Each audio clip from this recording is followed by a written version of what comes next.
Ana, você quer fazer a página pra gente?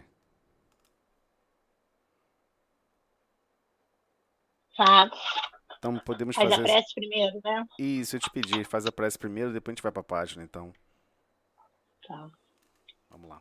Senhor Jesus, muito obrigada, Senhor, por esse momento de estudo, que possamos, Senhor, cada vez mais tentar e compreender todos os ensinamentos que deixaste para nós, Senhor.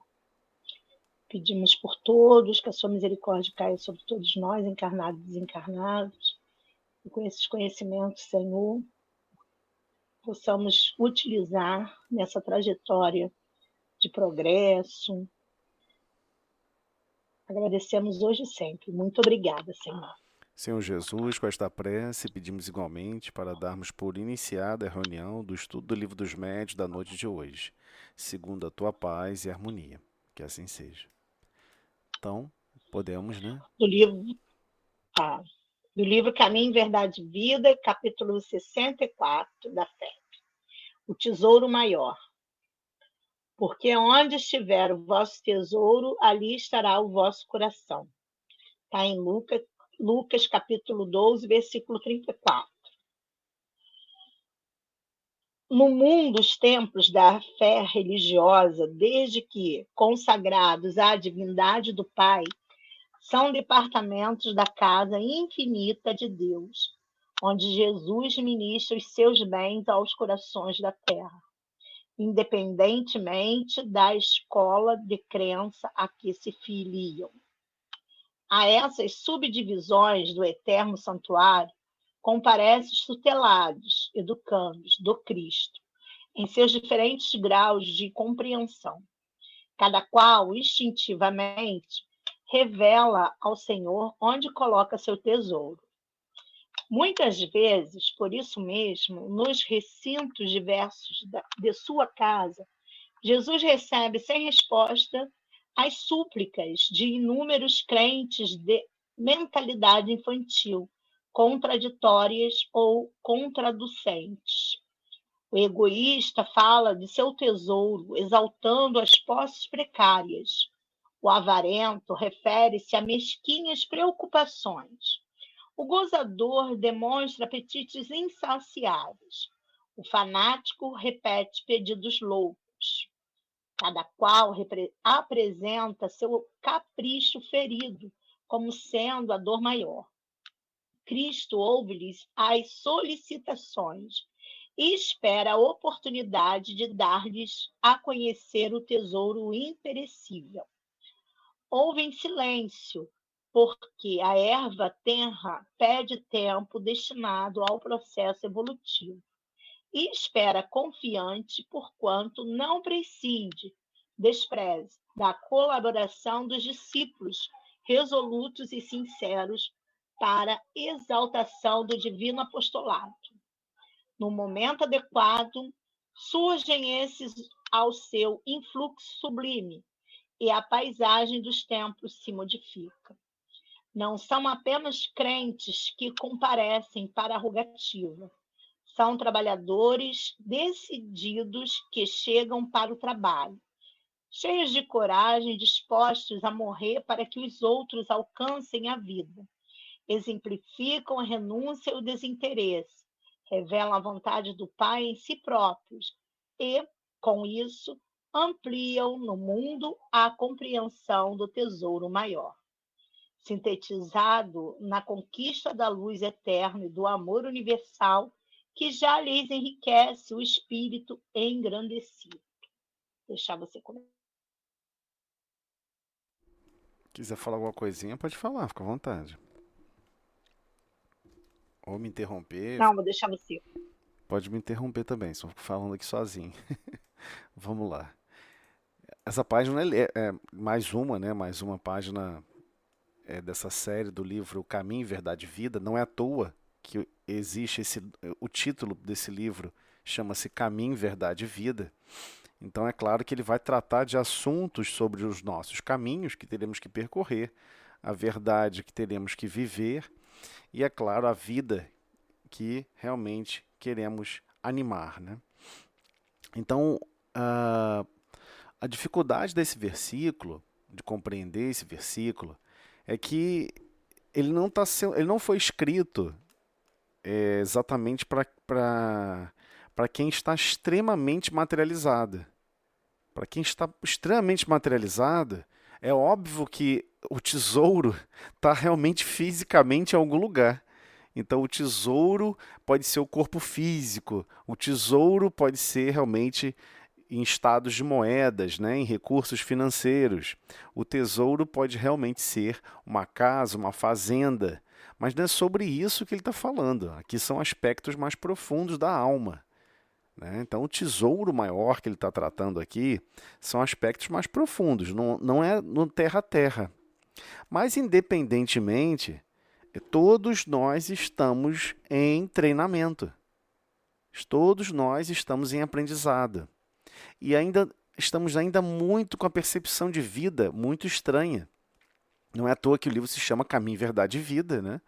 E nesse contexto de caminho, verdade e vida, é óbvio que a forma como você observa a vida, a forma como você sente a vida, é a forma como você vai valorizar e desvalorizar certos aspectos de si mesmo, do próximo e inclusive de Deus.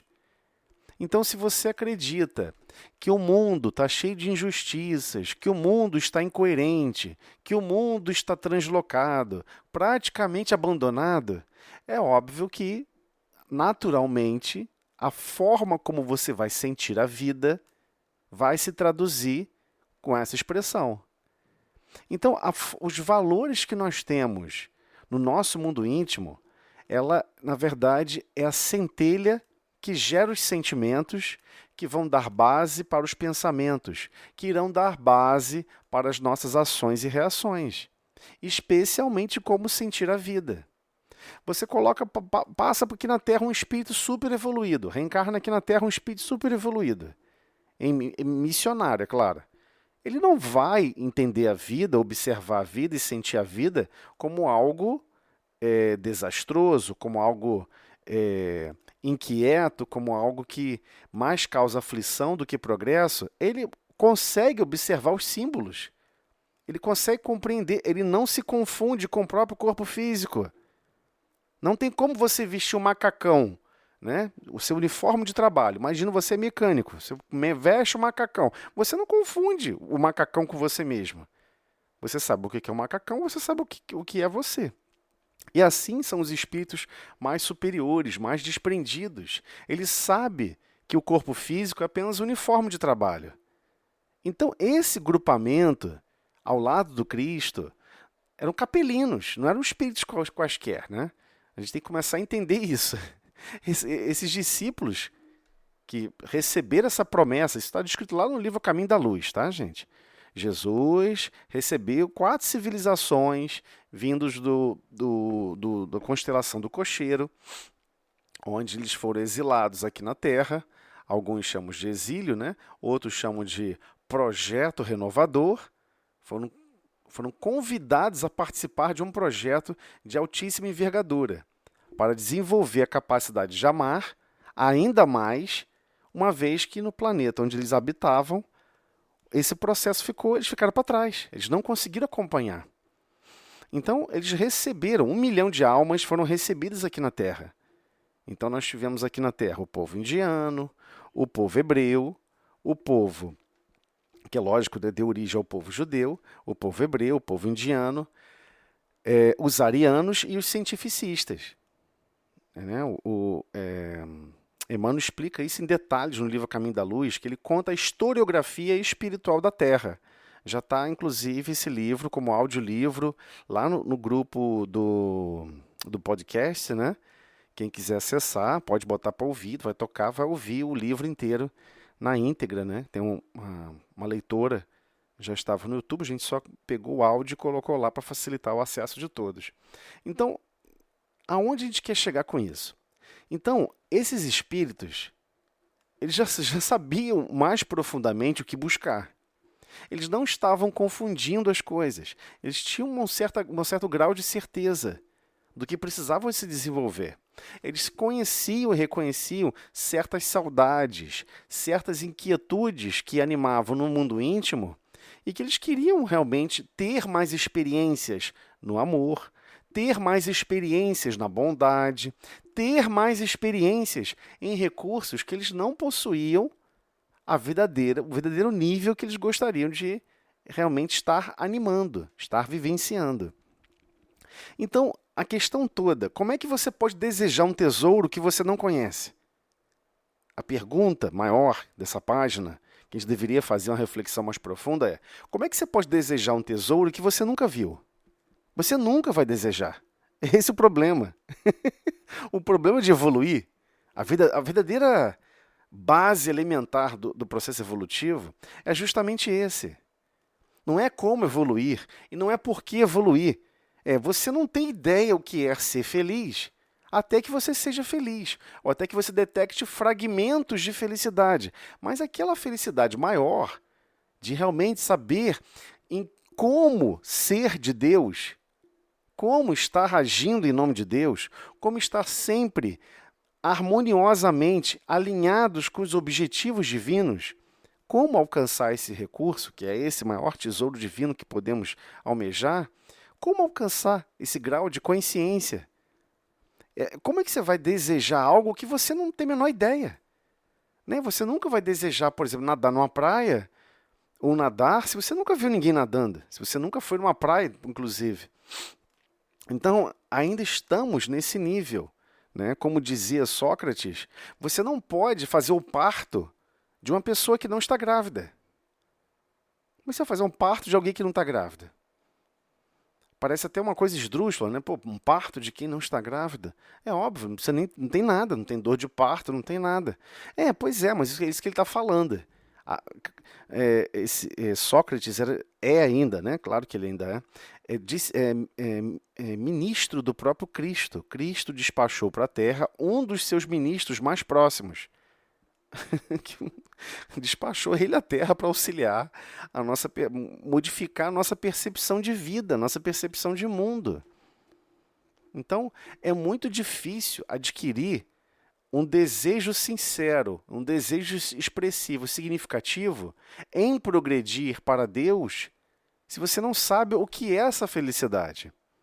Então, como é que você pode desejar um tesouro maior se você prefere ficar preso aos tesouros que você conhece? Essa é a verdadeira frase que eu queria chegar. Todos nós estamos num nível de lógica, um nível de consciência que é o seguinte: eu prefiro ficar preso às coisas que eu conheço do que seguir por um outro caminho que de repente eu desconheço e não vou ser tão feliz quanto eu sou agora. Esse é o problema.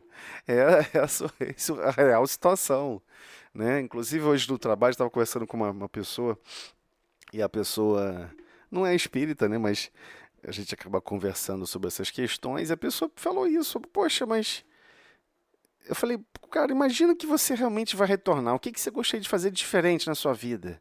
Ele falou, não, eu gostaria que fosse tudo exatamente igual. Aí aquilo me chocou, né? Preciso ter falado isso. Às vezes a gente toma umas espetadas, a gente lê a página, né?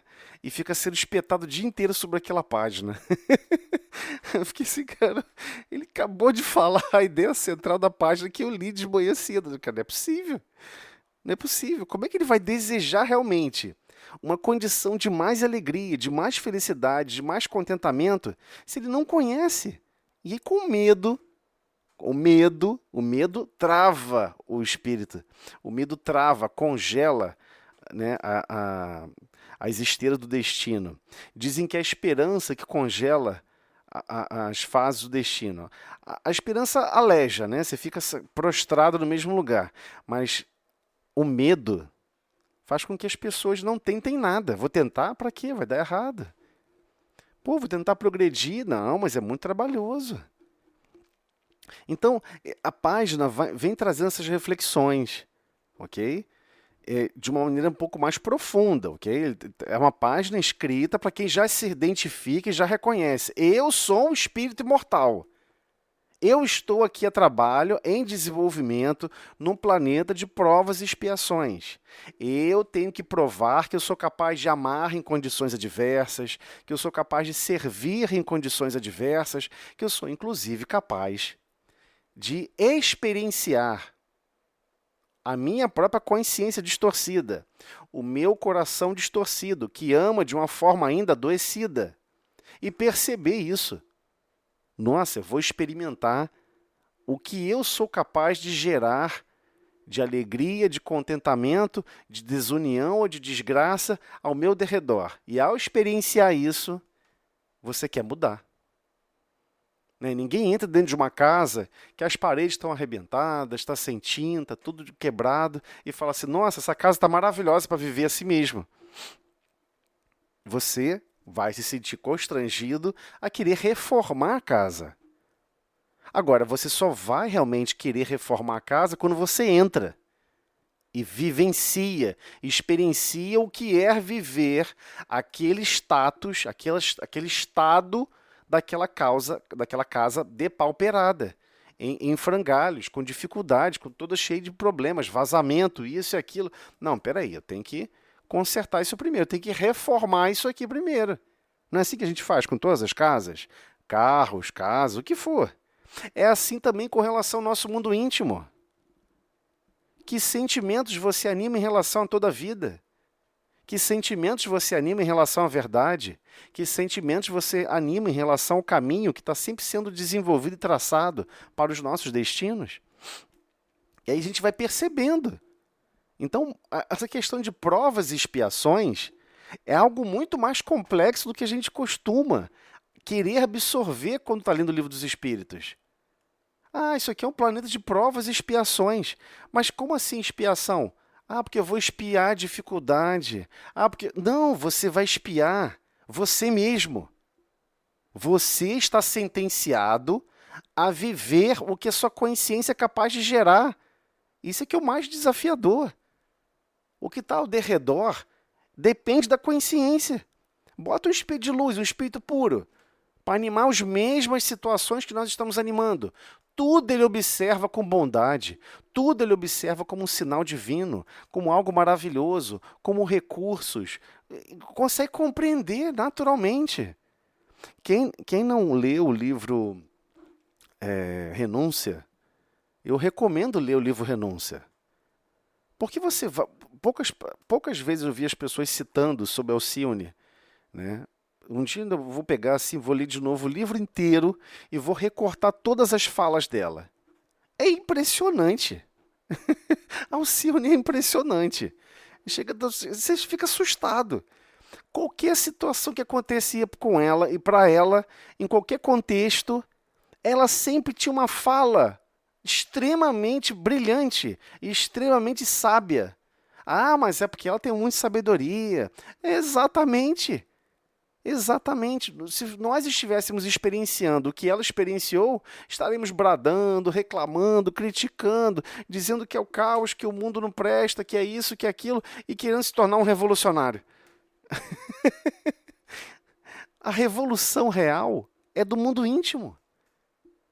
Você vai ser constrangido a manifestar a sua consciência numa condição adversa, num contexto adverso, e vai se surpreender. Nossa, quer dizer que isso me irrita? Eu conheci pessoas que quando a pessoa está tomando um leite e fazia um barulhinho do leite, quando está um leite muito quente, né, uma bebida muito quente, a pessoa fazia aquele barulhinho. Aí a outra pessoa ficava irritada. Para com esse barulho. Eu não suporto esse barulho. Já vi pessoas na rua reclamando de um barulho de um passarinho. Eu não aguento mais esse passarinho cantando. Aí você olha aquilo, você toma um susto, né? Porque aquilo não está te afetando como afeta aquela pessoa. Você fica se sentindo alienígena. Meu Deus, aquele passarinho está cantando tão belamente, por que ele está tão zangado? Né? Você até brinca. Meu irmão, que isso? Você não pode ficar assim, né? Chateado por causa do passarinho. Né? O que está vindo com você? Por que você está assim desse jeito? Né? Quer um copo d'água? E é difícil, porque a pessoa está com uma série de mágoas, uma série de problemas no mundo íntimo que ela vai só acumulando. um processo de não aceitação do mundo, não aceitação do próximo, não aceitação dos recursos que foram disponibilizados para que possamos avançar nesse caminho que foi traçado. E a pessoa fica naquele clima de azedume. Depois não percebe. Nossa, minha vida está tão ruim. Eu tenho uma sensação tão ruim no fim do dia, mas você pensou e desejou e analisou, criticando a tudo e a todos, achando que tudo é bom, tudo naquela filosofia, né? Tudo é bom e nada presta. Tudo é bom, mas nada presta. E fica naquela filosofia o dia inteiro. Aí chega no fim do dia, tá um bagaço. A pessoa está se sentindo mal, prostrada, como se tivesse, sei lá, um trator passou por cima dela. Mas claro que passou o trator. Foi a sua consciência. A sua consciência passou por cima de você mesmo e te esmagou.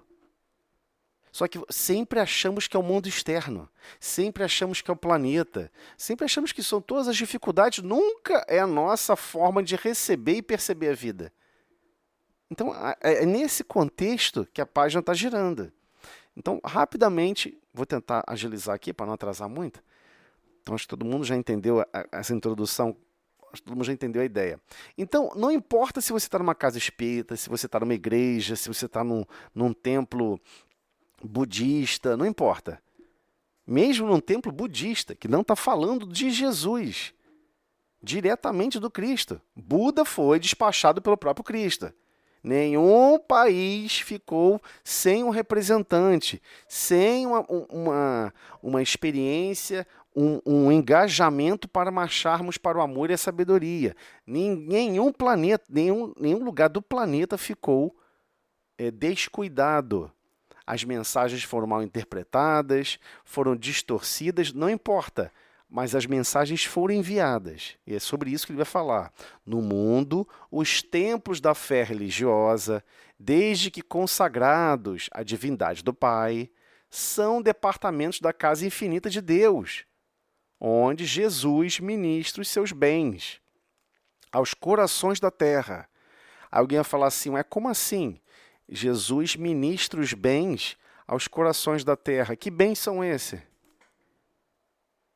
Bem, todos os processos de ajuda, de amparo, tudo gasta energia. E isso tem que vir de algum lugar, gente. Nós já observamos no livro dos médiuns que tudo se relaciona com esse fluido, chamado fluido universal, que reveste os nossos espíritos e que nós temos o costume de chamar de perispírito. Né? Kardec dá esse nome, perispírito. É aquele... nossa, eu tive uma visão, vi um espírito desencarnado. Não, você não viu um espírito, você viu o perispírito. O espírito não tem forma, ele não tem corpo. A essência, o ser pensante, quem nós somos, não tem forma. Só que para estarmos estagiando aqui, precisamos de uma primeira forma. Esse primeiro formato, quem gera, é o perispírito. Só que esse recurso, nós não produzimos. Então, desde o básico do básico, o mais básico do básico, nós não produzimos. Esses recursos são oriundos lá do fluido cósmico universal, que só nível de cristos pode manipular, e depois tem as N derivações de fluidos, até chegar nessas coisas mais densas, que a gente chama grosseiramente de matéria, mas é uma compactação energética, e essa compactação energética também vem de algum lugar. Nada está solto e espalhado pelo mundo. Só Deus pode criar o fluido cósmico universal. Mas somente Cristos pode manipular eles e subdividi-los, ramificá-los e transformá-los. Isso também está lá no Livro dos Espíritos. Mas só para a gente entender que esses bens do Cristo são muito mais complexos, são muito mais profundos do que a gente imagina. Então, Jesus ministra os seus bens aos corações da terra, independentemente da escola de crença a que se filiam. Não importa qual é a escola de crença. Meu Deus, todas as escolas possuem uma identidade comum, o bem de todos, o progresso de todos. Mas tem certos grupos que reagem diferente. Porque tiveram indianos que desenvolveram as castas. Sim, foram os mesmos problemas, está no livro A Caminho da Luz, os mesmos problemas de separatividade que eles fracassaram lá em Capela. E por isso eles tiveram que retornar, vir para um outro planeta, numa situação muito mais desafiadora, muito mais grosseira, e passar e aprender a se misturar, a pegar recursos de experiências que você já detém, conhecimentos que você já detém e afirmar, não são meus. São experiências que eu vivi, são conhecimentos que eu adquiri, mas tudo pertence ao Pai. E Deus espera que eu faça o seguinte, que eu colabore com todos. E que eu empenhe esse recurso para com todos, porque adivinha, isso também pertence a Deus. Então, independentemente da crença religiosa, o fazer o bem a todos, o se empenhar a todos, sempre foi comum a todas as religiões. Ok? Então, a essas subdivisões do eterno santuário comparecem vários educandos do Cristo. Todos que frequentam qualquer instituição religiosa. A pessoa frequenta por algum objetivo. Ela não está indo lá para fazer dinheiro, ela não está indo lá para construir um prédio. Eu estou falando que está indo realmente com a intenção de se transformar moralmente. Eu estou insatisfeito com o mundo, com essa construção interna do meu mundo íntimo. Eu queria tanto mudar. Pessoas que eu tanto valorizo, que eu tanto estimo, eu queria aprender a ser mais bondoso com essas pessoas, mais bondosa. Eu queria ser algo representativo na vida dessas pessoas. Eu queria amparar, eu queria socorrer, eu queria ser de Deus. Em essência, quero ser realmente de Deus, quero aprender a ser de Deus. Então, todos que estão realmente imbuídos, né, realmente focados com esse objetivo, certamente está sendo ouvido pelo Cristo. Só que ainda estamos numa condição muito infantilizada, ele vai chegar nesse ponto. Então, sim, todas essas subdivisões do eterno santuário comparecem quem? Esses tutelados, esses educandos do Cristo, em seus diferentes graus de compreensão, o que é totalmente natural. Cada qual instintivamente revela ao Senhor onde coloca seu tesouro. Então, tem pessoas que vão, por exemplo, que estão, por exemplo, numa casa espírita, ou numa igreja católica, ou numa igreja protestante, e a pessoa só quer estar lá de corpo presente. Não, minha parte eu já fiz. Eu doei essas horas para Deus. Aí senta lá e fica lá. Tem gente que até dorme. O processo é tão complexo que a pessoa dorme. Não é uma crítica não, tá, gente? Eu estou falando que é algo instintivo. Instintivamente, a pessoa está reagindo como realmente ela sente a vida, como realmente ela sente essa busca. Não tem nada de errado também, não. Se a pessoa se sente assim, não consegue mais do que isso, é melhor do que estar esquartejando os outros, roubando, pilhando, destruindo. É esse o nível do problema que a gente está vivendo na Terra. Né? Então, não está fazendo essas coisas assim já é um ganho incrível. Agora, quando está buscando, e essa pessoa realmente está se manifestando com a intenção de melhorar, de uma maneira instintiva, todos nós, sem exceção, tá? Colocamos o nosso tesouro. Solicitamos recursos para os nossos tesouros. Você sempre vai ver uma mãezinha preocupada com o filho. Com coisas alucinadas. As mães pedem coisas alucinadas, como pediram pessoalmente para o Cristo. Vocês têm que lembrar os pedidos que surgiram. A mãe de André, né, a mãe de João, pediu que os filhos se assentassem ao lado direito e esquerdo do grande trono, que seria esse grande reino do Cristo. E Jesus pega e explica, mas os seus filhos estão preparados para beber do meu cálice? E ela não entendeu, sai de lá confundida e não conseguiu entender. E realmente é esse o grande problema. Todos nós estamos preparados para beber desse cálice. A maioria não quer. A maioria esmagadora. Mesmo quem frequenta, tá, gente? Mesmo quem frequenta qualquer instituição religiosa. Não quer. Porque tem a ver com sacrifício, tem a ver com renúncia. Ah, mas eu quero jogar bola, eu quero ir pro churrasco, eu quero fazer tal coisa, quero beber, eu quero isso, quero aquilo. Não, não, você vai lá, você vai ter que trabalhar, você vai ter que se empenhar pelos outros, você vai ficar sem comer, você vai ter que fazer isso, vai ter que fazer aquilo. Poxa, eu vou ficar só me sacrificando pelos outros. E quem vai se sacrificar por mim? Quem mandou se inscrever na escola do Cristo? Hein, soldado? Se inscreveu? Agora luta. E a luta agora é outra. A luta é para servir ao máximo, se empenhar ao máximo pelo próximo. É esse nível de coragem que está faltando absurdamente em nosso mundo íntimo, para nos desafiarmos. Eu vou me empenhar mais pelo próximo. Essa semana eu vou fazer muito mais. Você vai ver. E você bola essa meta, você planta essa meta e você vai lá e cumpre. É desse nível de demanda que surge em nossas vidas. Alguns surgem por constrangimento. Quando você tem uma criança pequenininha, se você não cuidar dela, ela vai desencarnar. Se você não cuidar corretamente do ponto de vista de asepsia, você vai contaminar a criança. E assim vai. Então, mas aí isso é constrangimento. É sim ou sim. Você tem que fazer sim ou sim, você não tem escolha. Mas é constrangimento. Meio que uma obrigatoriedade que surge nos nossos caminhos para que possamos servir aquele próximo que está ali, ó, que é 100% dependente de cada um de nós. Nós não temos escolha. Você vai ter que servir e acabou.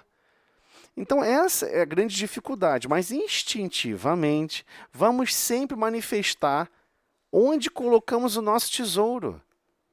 Qual é na sua essência, lá no fundo do seu sentimento mais profundo, qual é o seu maior desejo central? Essa, inclusive, é uma tática de como obsidiar alguém, né? Quando vocês desencarnarem e quiserem obsidiar alguém, vou dar um treinamento básico para vocês. Ah, eu quero perseguir alguém.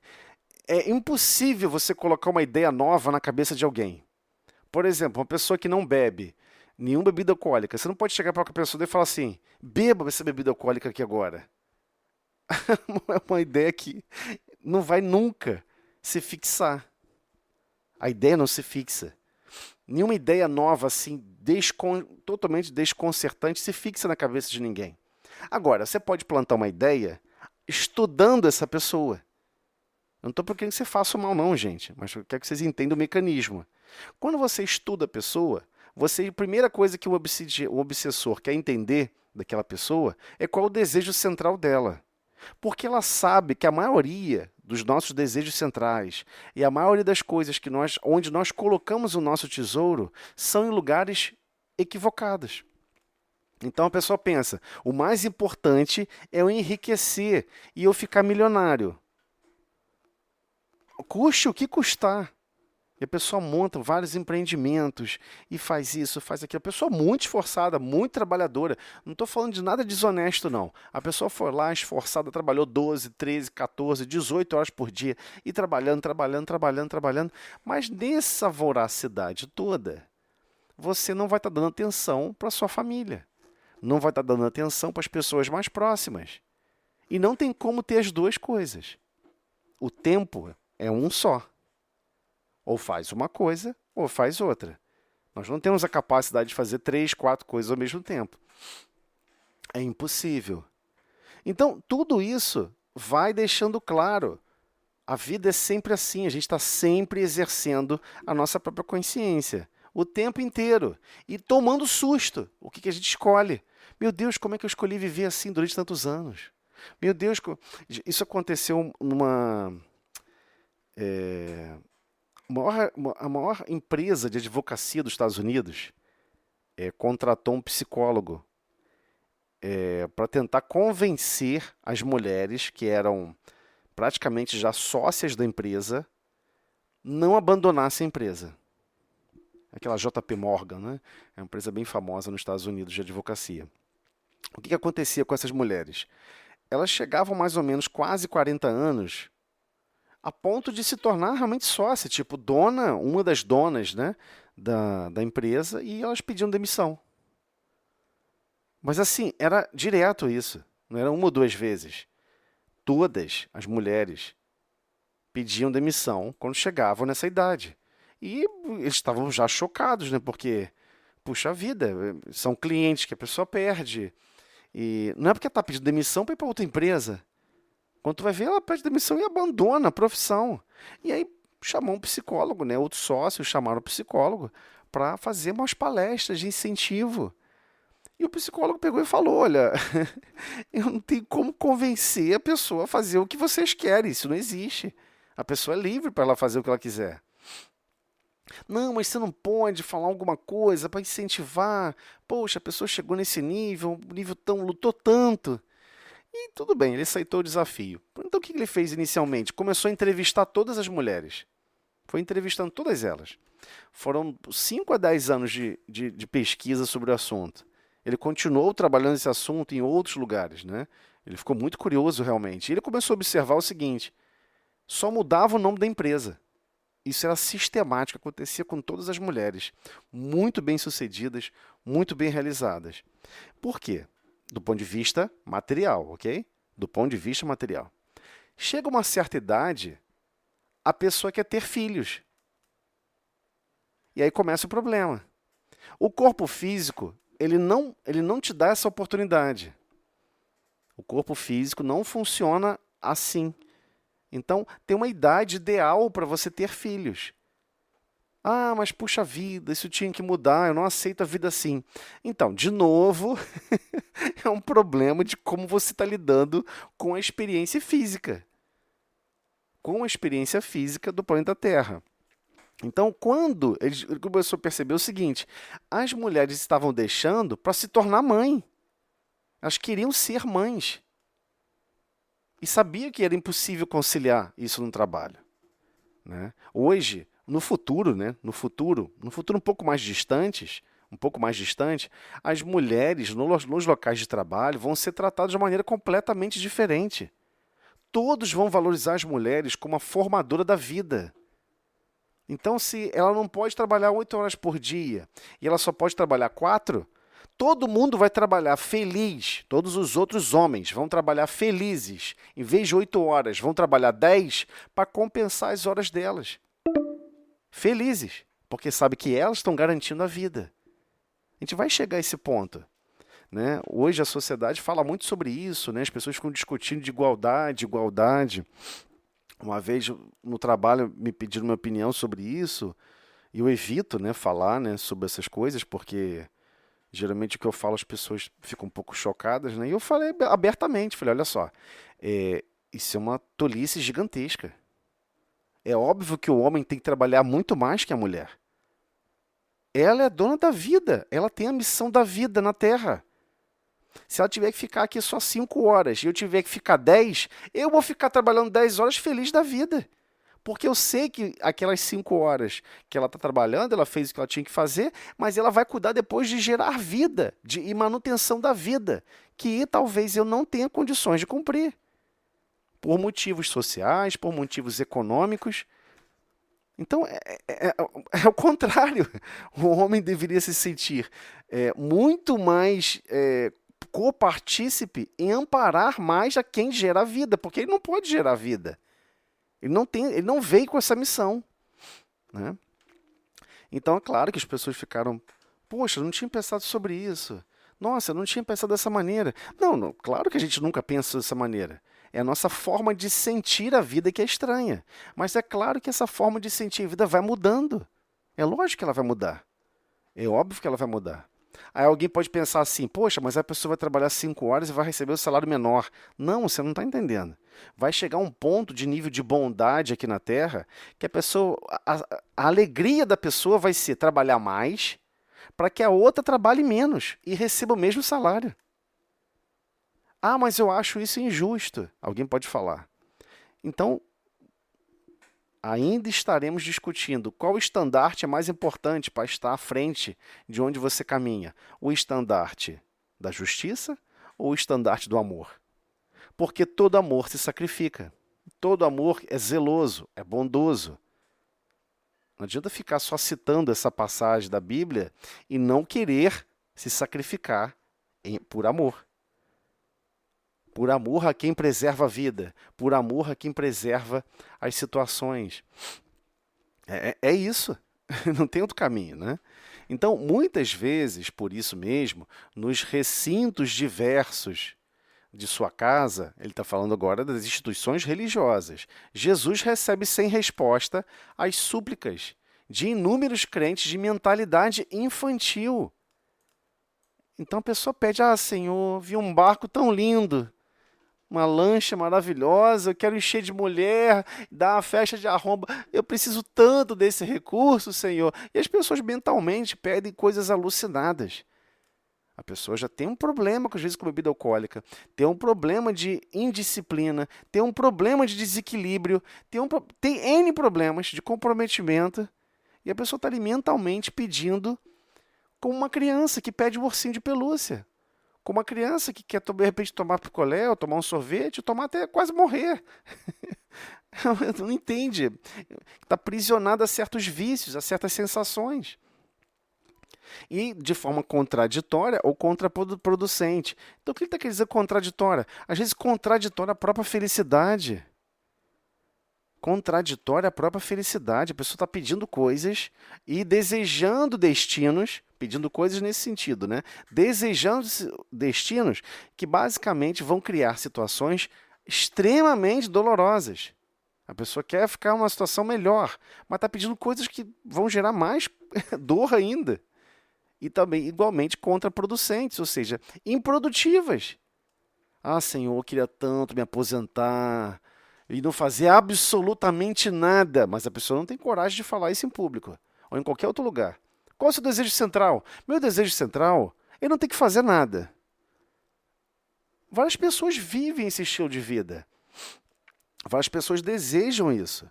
Isso já é comprovado clinicamente, do ponto de vista estatístico. Pessoas que ficam animando esse pensamento: quando me aposentar, eu não vou fazer mais nada, eu não vou trabalhar, não vou fazer mais nada, não vou ficar. E a pessoa fica mandando essas mensagens para o próprio corpo físico. E ela não entende que ela é um espírito que está mandando mensagens poderosas para o corpo físico. Está basicamente falando: por mim, eu já terminei, eu não quero mais fazer mais nada.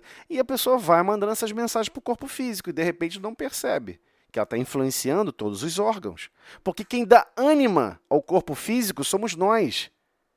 Quem gera e dinamiza o fluido vital no corpo físico somos nós. Não é ninguém, não. Somos nós. Como é que você lida com esses recursos?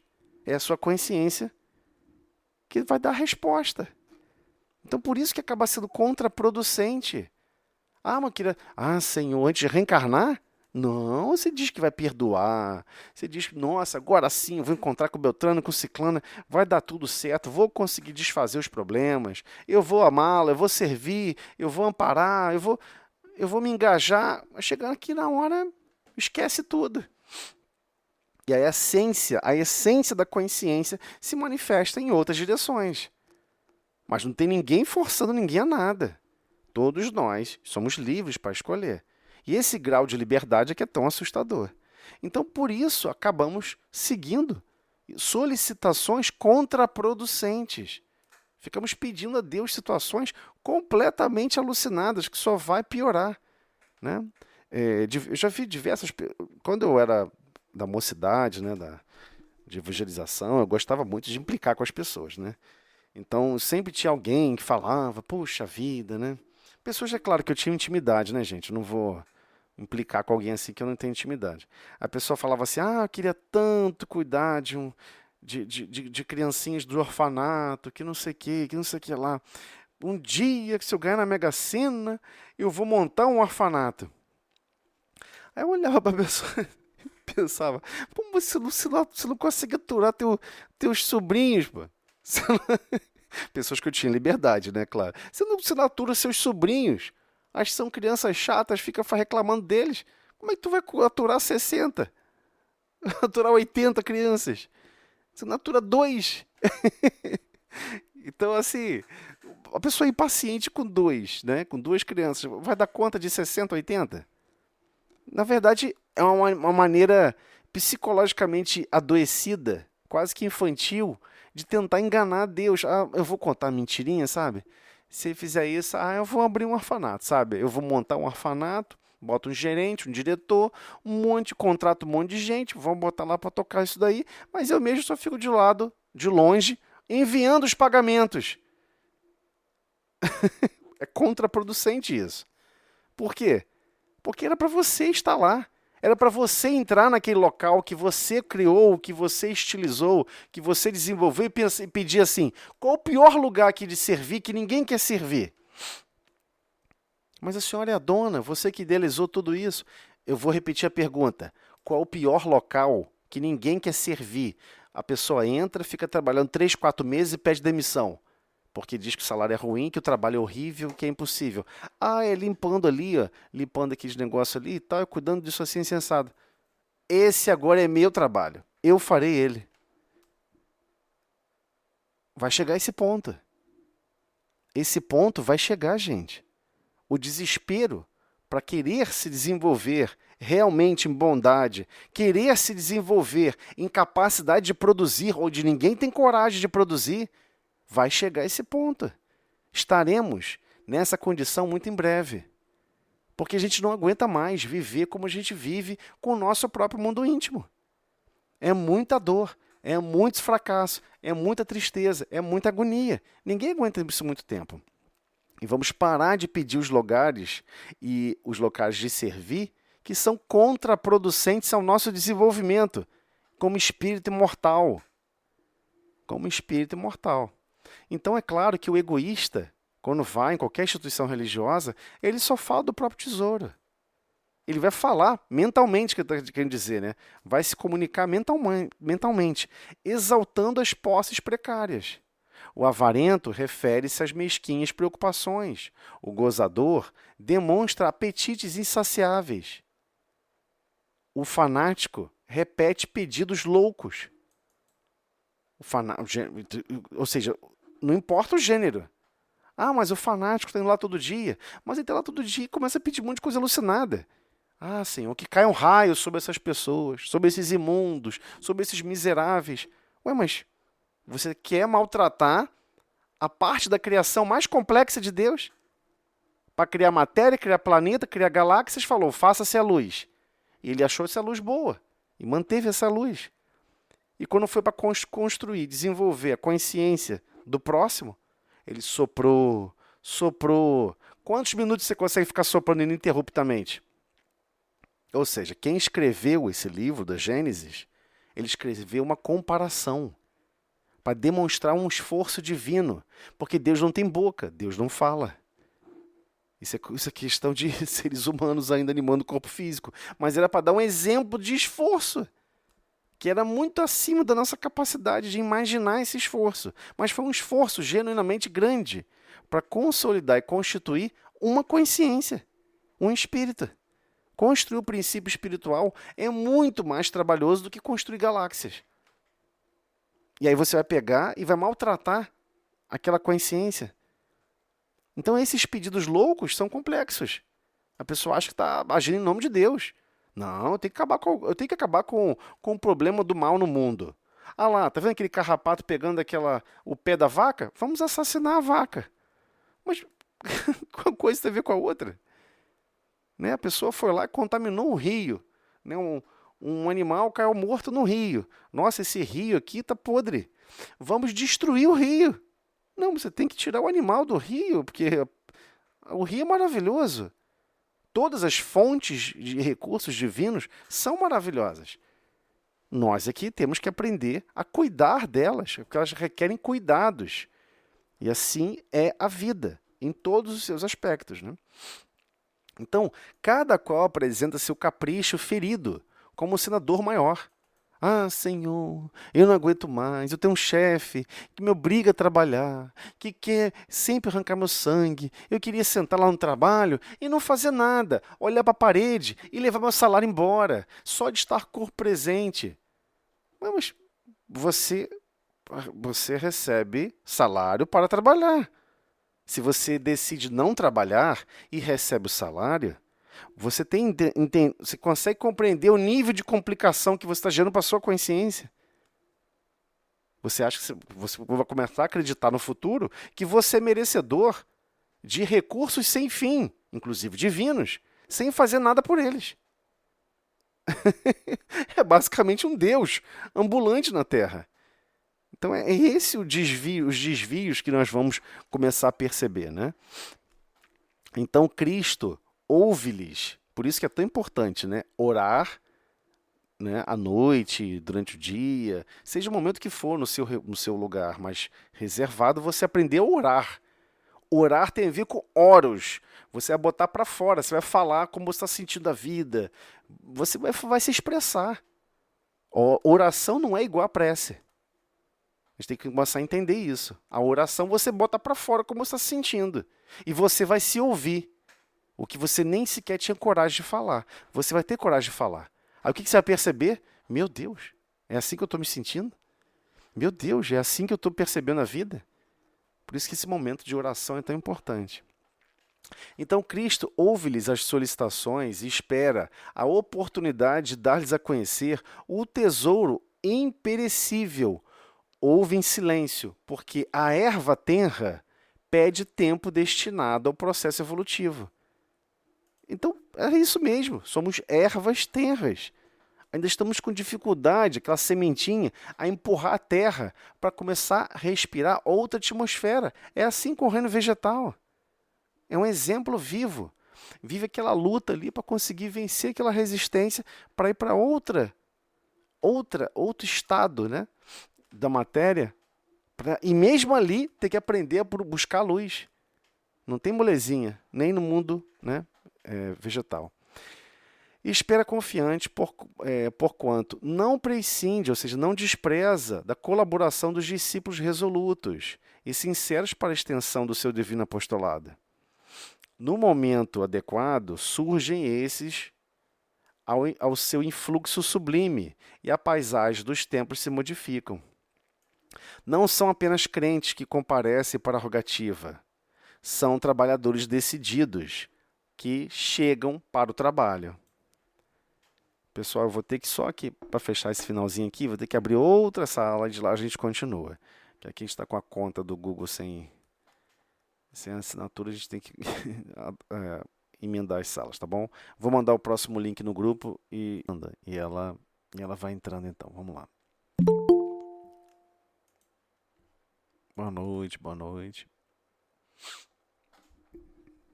Então vamos lá. Então ele continua assim, ó.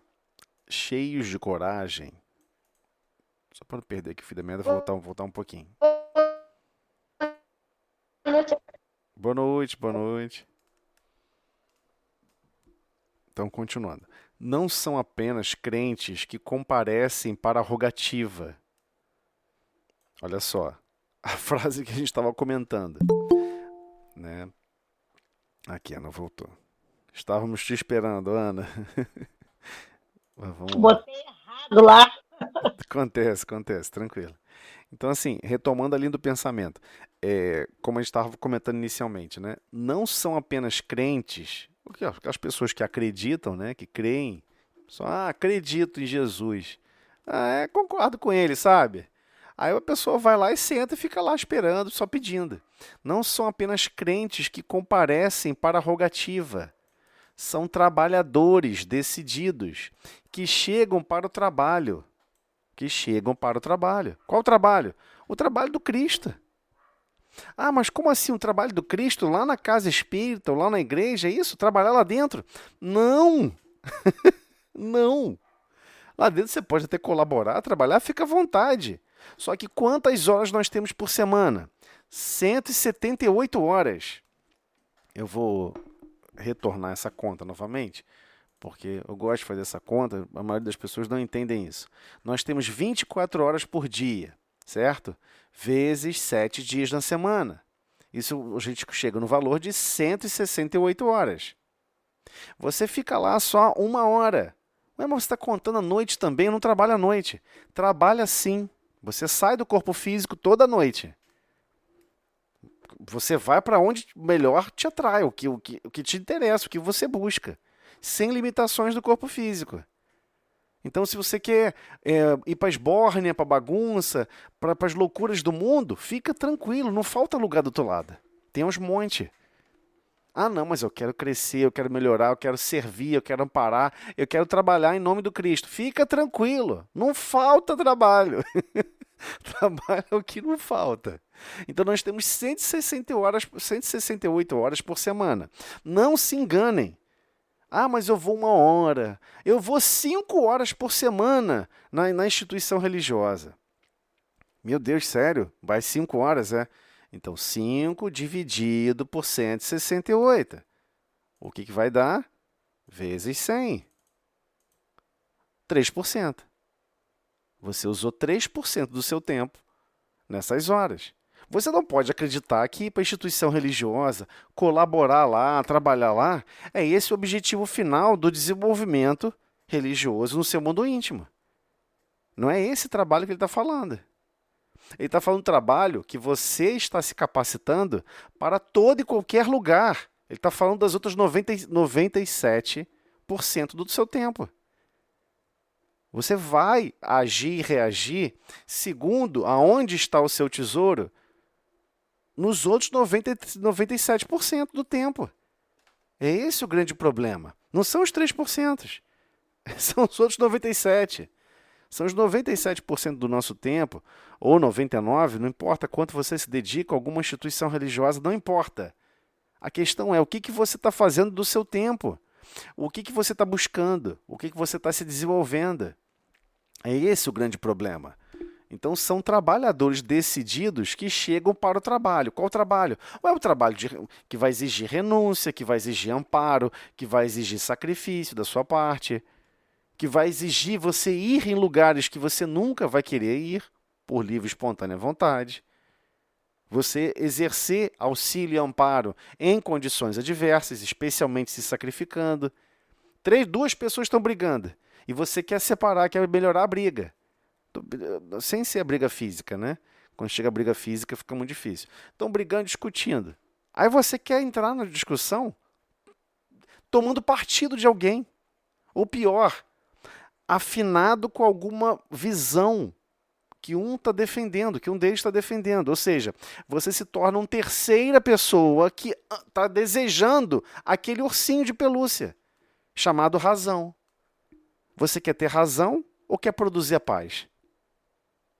Então, quando chega a hora do trabalho, e você está decidido a trabalhar, você está decidido a criar situações que irá desfazer. Ah, eu acho tão linda aquela passagem das boas-aventuranças que fala sobre os pacificadores. É tão lindo, eu queria tanto ser um pacificador, mas você já está em treinamento para ser um pacificador. Todas as etapas das bem-aventuranças, você já está em treinamento. Não fique esperando que é para o futuro, não. É o agora. Vão surgir conflitos. Como é que você vai atuar? Você vai querer somar e balançar a bandeira da justiça, esbofetear todo mundo com a bandeira da justiça, ou vai querer servir com a bandeira do amor? É isso que o Cristo vem solicitando. Trabalha gerando o amor em condições adversas. Trabalha em gerar paz aonde há o conflito. Trabalha para gerar harmonia aonde está tudo desarmonizado. É esse o trabalho. Ah, mas não é num lugar distante, não. Não, a maioria das vezes é no seu próprio lar. Ele está esperando você dar conta disso primeiro, para depois tentar dar conta de coisas mais complexas. Então, o trabalho está à nossa porta, está ao nosso lado o tempo inteiro. Nós temos que compreender que trabalhar em nome do Cristo é gerar as soluções segundo os padrões do Cristo, não segundo os nossos padrões. Essa é a essência, né? Acho que isso aí já ficou claro, né? Então, cheios de coragem, e assim é essa a ideia, né? Como é que você explica para alguém? Como é que você define para alguém o que é coragem se você sabe que você é imortal? Tudo que as pessoas falam de coragem está associado a desafiar a vida do corpo biológico, que é seu uniforme de trabalho. Aí você acha que ali parou a coragem. Se não existe esse medo, se não existe o medo do corpo físico, não existe o medo da morte, até o conceito de coragem não existe. Existe sim, existe. Porque aquela pessoa que é corajosa realmente, que tem a verdadeira coragem, ela tem a coragem de renunciar. Ela tem a coragem de perder o interesse sobre certos aspectos para beneficiar a certas pessoas, para amparar a certos corações. Por exemplo, você tem um amigo, um grande amigo seu, um amigo que você venera muito. E você tem vários outros amigos, que você também gosta muito deles. Só que esse amigo que você mais gosta, que você tem um elo profundo, ele é alcoólatra. E você não pode chamar ele para um lugar de festa, onde vão servir bebida alcoólica. Porque seria até uma afronta, né? A pessoa abre o coração para você, diz que é alcoólatra, aí você convida ela para uma festa que é regada a bebida. Não, mas eu só bebo socialmente. Mas a pessoa não. Ela tem um problema gravíssimo. Talvez até nem apareça na festa, porque ela quer manter a distância de algo que ela sabe o quanto foi doloroso para a vida dela. Então você vai ter que ter a coragem de desafiar todos os outros amigos e falar, não podemos estar sem fulano e beltrano aqui conosco. E por isso não terá bebida alcoólica no meu aniversário. Não terá bebida alcoólica na minha festinha aqui não sei aonde. Aí todo mundo depois, poxa, que pena que é isso, mas não sei o que, não sei o que lá. Então eu não vou, então não venha ninguém. Só venham eles. Quem quiser, será à base de suco, refrigerante. Tem que ter coragem de fazer isso. Você perde amigos por isso. Perdi muitos. Perdi vários. Mas não tem como. Você tem que ter coragem de tomar uma posição, uma iniciativa. E você vai ter que renunciar a certos critérios. Ah, mas outro amigo falou que só vai se tiver bebida alcoólica. Se não tiver, ele não vem. Então não venha. Não precisa vir. Você pode beber em casa e cair em casa. Fica tranquilo. Aqui você não vem, só lamenta. Poxa, mas aí você está brigando com o seu amigo. Cadê o seu carinho e seu amor? Carinho e amor não tem nada a ver com alimentar ou instigar situações de desvio que a pessoa vai virar uma pessoa que está cometendo suicídio. Você vai alimentar um suicídio indiretamente? É nesse nível que a gente tem que começar a entender que vai exigir coragem de cada um de nós. Então vamos ter que renunciar. Não, eu queria tanto que fosse uma festa, tal lugar, assim, assado. Não, vou tomar um café da manhã. Vou marcar um café da manhã com essas pessoas e tal lugar, assim, assado. Eu sei que os pinguços já não vão.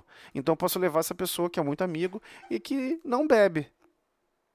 Você vai ter que criar uma situação adversa, não vai? Não vai ter que fazer renunciar a certos princípios. Tudo são exemplos genéricos, tá, gente? Tudo um exemplo genérico. E que a vida... E existem zilhões de outros exemplos. Corações que estão na nossa proximidade, que estão aguardando o nosso empenho, estão aguardando nossa renúncia, estão aguardando o nosso desinteresse. Aí alguém chega e pergunta para você, mas por que você é meu amigo? Ué, porque você é você e eu sou eu. A pessoa sabe que há um elo de desinteresse. Então, há uma verdadeira amizade mais profunda, né? E essa amizade mais profunda é a essência do progresso final. Esse é o verdadeiro sentimento final. Essa amizade que, como Jesus tratava os discípulos. E os discípulos lembraram o que ele falou. Já não vos chamo mais como servos, porque o servo não entende o que pede o seu senhor. Vos chamo amigos, porque expliquei e contei tudo o que vem de meu Pai.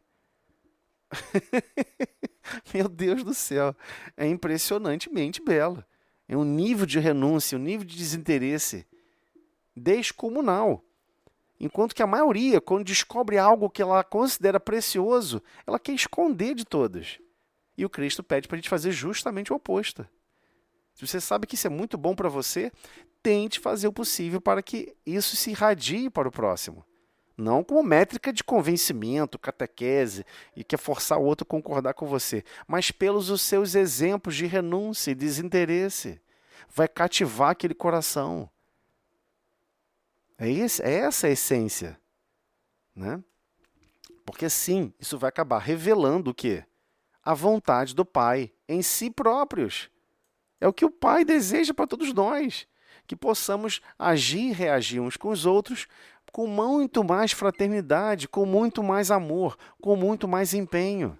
Olha, isso aqui eu posso fazer só isso, mas com essas outras pessoas todos vão contribuir harmoniosamente para o ideal comum. É assim em todos os aspectos da vida. A empresa que fabrica cimento não fabrica tijolo. O professor que dá aula muito bem de matemática, ele às vezes não sabe nada de química.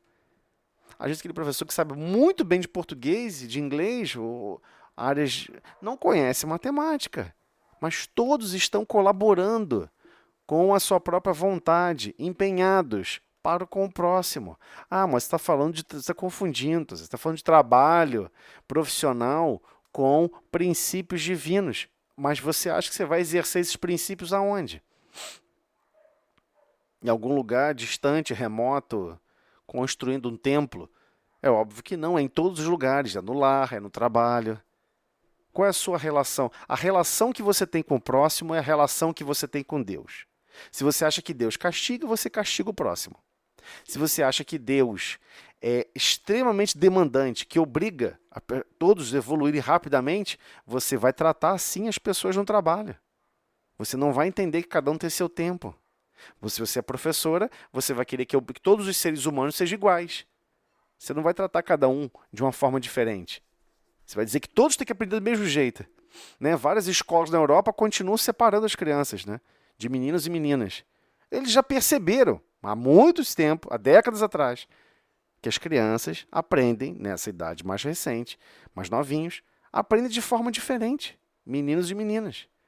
Os meninos são mais inquietos, as meninas mais calmas, né? Então, tem princípios diferentes, eles entendem isso e tentam se adaptar à forma de ensinar ao público-alvo. É assim também na vida. Você vai exercer o amor, a fraternidade e o carinho de acordo com o público-alvo. Você não tem como ficar, não, só vou amar alguém, né? Eu só vou amar o próximo quando o próximo tiver essa lista de exigências que eu criei na minha consciência. Se eu não tiver essa lista, né, não atender minha lista de exigências, eu não vou amar o próximo.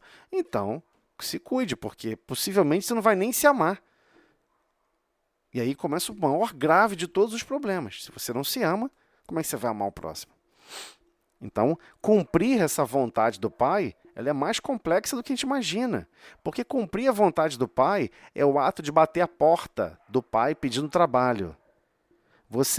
Se você é um jardineiro e bate na casa de alguém, posso cuidar do seu jardim? E começa a cortar o mato, a pessoa fala, não, pode parar, pode parar. Eu não quero jardim assim, eu quero assada. A pessoa, não, mas eu estou aqui para fazer a jardinagem do meu jeito, vou fazer do que eu quero. Nada disso. Você vai fazer o que eu estou mandando. Do meu jeito. Você vai fazer do meu jeito. Não é assim? Quando a gente pede trabalho, você não chega numa empresa e fala, olha, a empresa tem que funcionar do meu jeito. Não, você que vai se adaptar à empresa.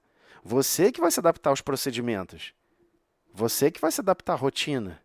Ah, mas eu não concordo com ela. Não, então, aprende as rotinas, exerce e aos poucos auxilia na transformação da rotina quando lhe for demandado. Fora isso, você vai ter que cumprir a rotina. É a vida, é assim que funciona. E é assim também para com Deus. Temos obrigações para conosco mesmo, obrigações para com próximos e obrigações para com Deus. Né? Pedir, buscar e bater. A gente fala isso inúmeras vezes aqui nesse estudo. E em outros estudos também. Quando nós estamos, o pedir, buscar e bater, quando a gente está pedindo alguma coisa, está pedindo caminhos para transformar o seu destino.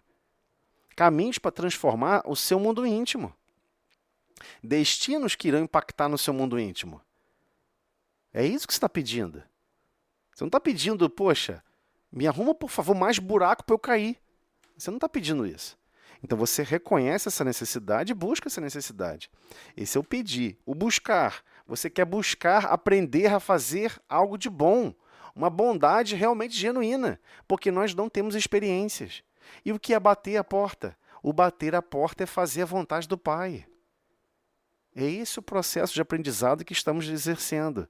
Pedir, buscar e bater. Poxa, mas eu não entendi dessa maneira. Mas Emmanuel explicou uma página para a gente só sobre isso. E como me afetou muito essa página, eu gravei E é uma das páginas que eu tento gravar na minha consciência. Sempre que eu posso, eu vou repetir essa página. Pedir, buscar e bater. Não é o que nós imaginávamos, né? De maneira mais simplória, a gente imaginava que tinha a ver com os aspectos da prece. Os caracteres da prece. Não tem nada a ver. Não tem nada a ver. O pedir, buscar e bater são condições diferentes.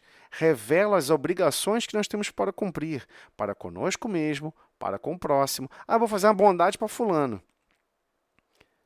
Aí você quer forçar a pessoa a aceitar que aquilo que você está fazendo é uma bondade. Mas às vezes para ela não é. Não, mas para várias outras pessoas foi uma bondade. É lógico que para ela também tem que ser. Não, lógico não, né? Você quer impor uma métrica de bondade para com todos. Você acha que bondade é igual um sarrafo de 3 metros de altura. Todo mundo tem que pular esse sarrafo de 3 metros de altura. Porque você pulou, outras 2 pessoas que você quis praticar essa bondade pulou esse sarrafo, todo mundo tem que pular. Não é assim que funciona. A bondade, ela se adapta a todo e qualquer nível de consciência, a todo e qualquer nível de coração. É esse o grande desafio de ser bondoso. Não é tão simples assim. Por isso que o aprendizado é tão complexo. Porque ele é extremamente demandante de acordo com o público. E o público é extremamente plural. Extremamente. Uma bondade que você possa imaginar para o seu esposo, ou para a sua esposa, o seu cônjuge, enfim, o que for, não vai ser igual para uma criança, para um filho, para uma filha. Não vai ser igual para um colega de trabalho. Não vai. Não vai ser igual. É diferente. E você tem que saber dosar e administrar esse potencial de bondade, senão você não vai exercer nada. Não, essa bondade é só para o meu lar. Essa bondade é só para Beltrano. Eu não vou fazer uma bondade para ninguém, né? Todo mundo que se lasque. Você não está cumprindo a vontade de Deus, né? Não está cumprindo as obrigações para com o Pai. Então essa vontade, ela só começa a surgir quando realmente estamos animando a renúncia e o desinteresse. Se aprendemos a renunciar e a nos desinteressarmos com relação ao que é o nosso desejo central, é esse desinteresse que ele está falando, né? Você não tem interesse que a pessoa reconheça a sua boa intenção. Muito menos está preocupado se Deus está vendo e vai te retribuir. Especialmente isso. Você não está buscando negociar com Deus. É realmente desinteressado. Você está fazendo a vontade do Pai, que é ampararmos e sermos fraternos uns com os outros. E você quer entrar nesse clima. E você fica feliz quando consegue perceber que você conseguiu dar um passo à frente, nessa direção, nesse contexto de convivência, né? Então, cheios de coragem, dispostos a morrer para que outros alcancem a vida, a verdadeira vida, exemplificam a renúncia e o desinteresse, revelam a vontade do Pai em si próprios. E com isso, ampliam no mundo a compreensão do tesouro maior, sintetizado na conquista da luz eterna e do amor universal, que já lhes enriquece o espírito engrandecido. A pessoa sente, consegue perceber essa conquista da luz eterna, essa conquista de conseguir refletir a luz divina. Emmanuel nos explica isso no livro Pensamento e Vida. O pensamento é como se fosse um grande espelho. Você absorve imagens e reflete imagens. Então, o que é conquistar essa luz eterna? Conquistar não é você possuir e trancar a luz em lugar nenhum. A luz está sempre viajando no universo. A gente observa as estrelas e sabe disso. A luz está sempre viajando nas galáxias, como um grande exemplo profundo para todas as consciências. Em que sentido? O nosso pensamento é como se fosse um grande espelho. A nossa maior conquista é limpar bem esse espelho, desempenar esse espelho, deixar, ele não é mais côncavo e convexo, ele consegue receber a luz divina e projetar essa luz divina para o próximo. Essa é a verdadeira conquista. Não é dominar e ser dono dessa luz, é ser dono do reflexo, mais puro, mais límpido. Todos nós sabemos, né? Se você botar uma luz num espelho, quando ela reflete, todo mundo acho que aqui estudou um pouquinho sobre física, nessa parte de física, né? Física 4, né? Na teoria da luz, você sabe que parte da luz é absorvida. Ela não reflete 100%. Você manda com intensidade 30, a intensidade que reflete é 27. Né? 3 unidades se perderam ali em lumens. Né? Você não tem como refletir exatamente 100% a luz. As cores que você está vendo à sua volta, na verdade, são reflexos. Você vê a luz que você tem aí refletindo em objetos. Na verdade, você não está vendo objetos, você está vendo a luz que reflete dos objetos. Então, tudo é ver com reflexo. Então, a conquista da luz eterna é a conquista de ser capaz de refletir a luz divina. Essa é a essência. E desse amor universal. Por que universal? Porque você já reconhece que todos na humanidade são a sua família. O amor passa a se expandir. Sai só daquele... Não fica aprisionado no núcleo familiar. E começa a ter uma representatividade, por enquanto, modesta, mas crescente, de amor universal. E isso vai enriquecendo o espírito, vai engrandecendo o espírito. Ele se sente mais parte do todo. Ele se sente mais parte do uno. Ele não fica dando órbitas em vários outros lugares. Ele consegue observar que ele tem que orbitar em volta do Pai. E quanto menor é o diâmetro dessa órbita, mais próximo estamos da consciência divina, que envolve o amor e a sabedoria. Então, esse tesouro maior, o que é esse tesouro maior, afinal de contas? Aprender a ser de Deus. Eu fui criado por Deus. Eu queria tanto aprender a ser de Deus. Não é só porque você foi criado que você já é de Deus, né? Você pode criar uma criança, educar uma criança. Isso não quer dizer que ele viva os seus princípios. Ele vai virar um adolescente, virar um adulto. Não necessariamente ele vai viver a consciência que você vive, os valores que você vive. Você tentou educar, você tentou ser basicamente um guia, um amparo, um socorro, um amigo. Tudo para amparar, para educar, para socorrer. Mas lá, quando crescer, ele escolhe como quer viver. Ele não vai ser seu filho mais. Eu sei que é difícil ouvir isso, né? As mães ficam às vezes até um pouco meio chateadas com isso. Então ele não vai ser mais meu filho? Não, o seu coração de mãe vai sempre observá-lo como filho, vai sempre querer servir como filho. Mas ele tem a liberdade de escolher fazer o que ele quiser. Então, mas se ele quiser seguir os seus princípios, beleza, então ele vai fazer um esforço para isso. Assim também é com relação a Deus. Você quer ser de Deus? Então você tem que seguir os princípios dele. Não tem jeito. Era esse exemplo que eu tentei explicar. Então, o tesouro maior é reconhecer: eu quero ser de Deus. E querer ser de Deus é querer exercer a vontade de Deus em toda a sua plenitude, em todos os aspectos. Tudo se resume à sua relação com Deus. Quanto mais profunda é a sua relação com Deus, melhor você quer servir ao próximo, melhor você quer amparar a todos, melhor você quer ser, em qualquer contexto, um ponto focal que reflete melhor a luz divina, a vontade divina.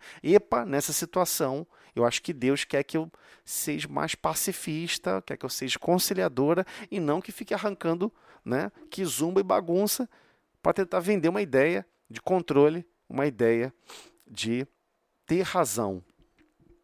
Então, tem que abandonar, tem que ter o desinteresse e a renúncia de querer ter razão, né? Isso é extremamente difícil para todos nós, né? Você chega para alguém e pergunta: quer ter razão ou quer ter alegria? Quer ter razão ou quer ter felicidade? A maioria vai falar assim: eu quero ter razão. Porque às vezes ter razão para a pessoa é a maior alegria. É a maior felicidade, né? E a pessoa vai estar ali sendo, de certa maneira, até sincera, né? Não, mas a pessoa pode até pegar e falar: não, mas eu acho que isso é o mais certo. Ter razão é o mais importante. Eu sei que é o certo. Eu sei que isso é o certo. Já vi pessoas falando isso. Mas se eu sei que isso é o certo, eu devo impor o certo às pessoas. Mas você consegue impor todos os aspectos do que é o certo, do que é a verdade, na sua consciência, em todos os momentos? Porque talvez não é o momento daquela pessoa. Então, o objetivo não é impor. O objetivo, às vezes, é esperar para melhor conciliar, né? Gente, mas vamos retornar aqui para o Livro dos Médiuns. Nós paramos no item... Eu fiz a marquinha aqui, porque é claro que eu não ia lembrar, né? Mas eu marquei aqui no texto. Nós fechamos esse capítulo da sematologia de ptologia. Nós avançamos. Pneumatologia, escrita direta, da pneumatofonia, né, da escrita direta. Se eu não me engano, estamos entrando no item. Na verdade, estamos entrando no capítulo 13 da psicografia. Isso. Nós já tratamos do item 152 e vamos iniciar o 153. Ok? Então, no item 152, gente, esqueci de perguntar, alguém tem alguma coisa para falar? Alguém quer falar alguma coisa? Eu estou só Não, tô falando, tranquilo. eu tô só falando aqui direto. Mas vamos lá. Então, o capítulo 13 da psicografia. Então, a palavra já diz tudo, né? Psicografia. Você vai grafar o que aquela outra psique, ou seja, o que aquela outra alma está pensando e sentindo, ok?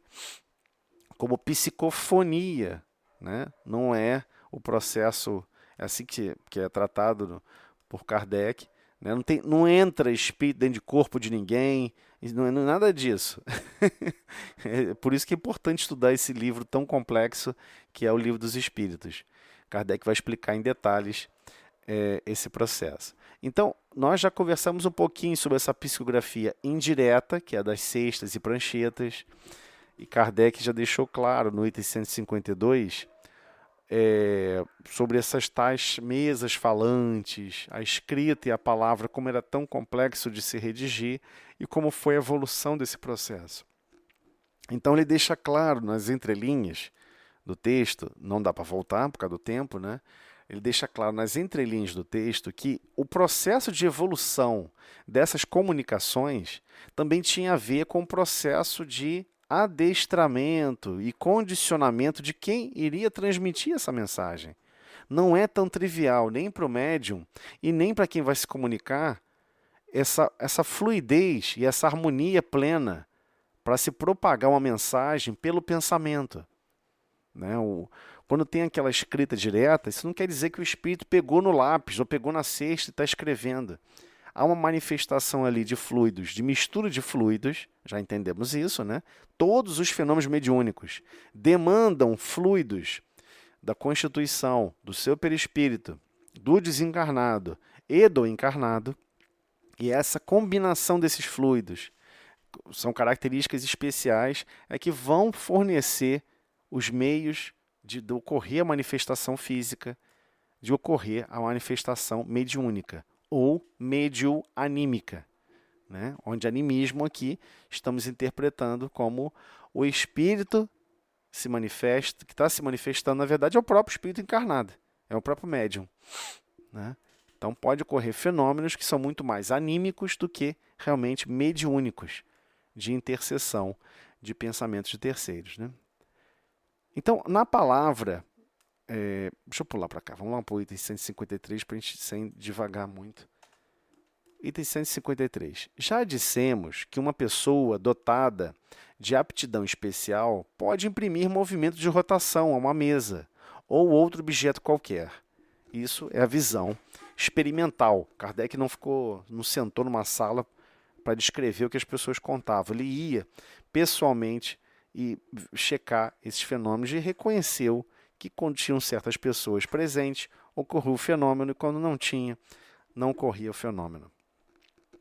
Então, tomemos, em vez de uma mesa, uma cestinha de 15 a 20 centímetros de diâmetro, de madeira ou de vime, a substância pouco importa, constitutiva, né? A substância constitutiva dessa cestinha. Poderia ser até uma cestinha de hoje de polietileno, polipropileno, cesta de polímero aí. Se fizermos passar pelo fundo dessa cesta um lápis e o prendermos bem com a ponta de fora e para baixo, se mantivermos o aparelho assim formado em equilíbrio sobre a ponta do lápis, apoiado este sobre uma folha de papel, e apoiarmos os dedos nas bordas da cesta, dela se porá em movimento, mas, em vez de girar, fará que o lápis percorra em diversos sentidos o papel, traçando riscos sem significação ou letras. Se evocar um espírito que queira se comunicar, ele responderá não mais por meio de pancadas, como na tipologia, porém escrevendo palavras. O movimento da cesta já não é automático, como no caso das mesas girantes. Torna-se inteligente. Então, enquanto que antes havia ali uma percepção de um movimento de mesa girante e Kardec tinha associação de princípios inteligentes somente quando ocorriam as pancadas relativas às perguntas, agora o processo é muito mais evidente que essa manifestação de inteligência está ocorrendo. Com esse dispositivo, o lápis, ao chegar à extremidade da linha, não volta ao ponto de partida para começar outra. Continua a mover-se circularmente, de sorte que a linha escrita forma uma espiral, tornando necessário voltear muitas vezes o papel para se ler o que está grafado. Nem sempre é muito legível a escrita assim feita, por não ficarem separadas as palavras. Então, Kardec está descrevendo em detalhes como ocorria esse processo inicial mediúnico que ele pôde participar, ou seja, os primórdios do que seria a psicografia. Essa bem rudimentar ainda. Entretanto, o médium, por uma espécie de intuição, facilmente a decifra. O que está escrito, né, que ele está falando. Por economia, o papel e o lápis comum podem ser substituídos por uma lousa com o respectivo lápis. Designaremos este gênero de cesta pelo nome de cesta-peão. Às vezes, em lugar de cesta, emprega-se um papelão, muito semelhante às caixas de pastilhas, formando-lhe o lápis e o eixo, como o brinquedo chamado carrapeta. Enfim, ele está descrevendo como estava acontecendo e como ocorre, né, esse fenômeno, como ocorria já esse fenômeno, e era muito recorrente. Então, havia uma necessidade de desenvolver essa potencialidade mediúnica, e era esse o caminho. Todo mundo acredita o seguinte, por que não surgiu de repente, do nada? Por que o médium já não começou a escrever diretamente? Uma psicografia direta, ali, já o médium segurando o lápis diretamente. Havia uma necessidade de assim ocorrer. Nós esquecemos esse detalhe, né? Então, não só o médium ele precisava desenvolver essas habilidades fluídicas, essas habilidades psíquicas, né? E, igualmente, aquele que está fora do corpo físico. Ele não teria condições, por vezes, de uma interligação extremamente direta e fácil para, assim, desenvolver o que deseja contar ou corroborar.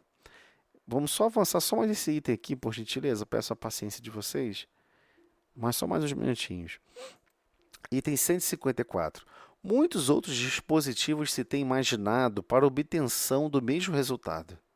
Então, as pessoas achavam que era o dispositivo, que tinha que aprimorar o dispositivo para ter uma fluidez maior de comunicação e uma maior facilidade. O mais cômodo é o que chamaremos de cesta de bico, e que consiste em se adaptar a cesta adaptar a cesta, né, para a cesta, uma haste inclinada de madeira, prolongando-se 10 a 15 centímetros para o lado de fora, na posição de garopés, numa embarcação. Ou seja, basicamente uma haste, né, que ele está estendendo e que cria um processo de mais instável, uma posição mais instável para facilitar o movimento. Por um buraco aberto na extremidade dessa haste, ou bico, passa-se o lápis, bastante comprido, para que sua ponta assente ao papel. Opa, desculpe. Ele salvou aqui, me perdi. Pondo o médium os dedos na borda da cesta, o aparelho todo se agita e o lápis escreve.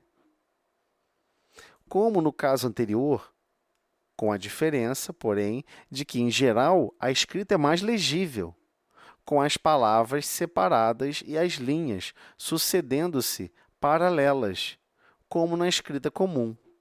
Ou seja, por que ele está dando essa volta toda?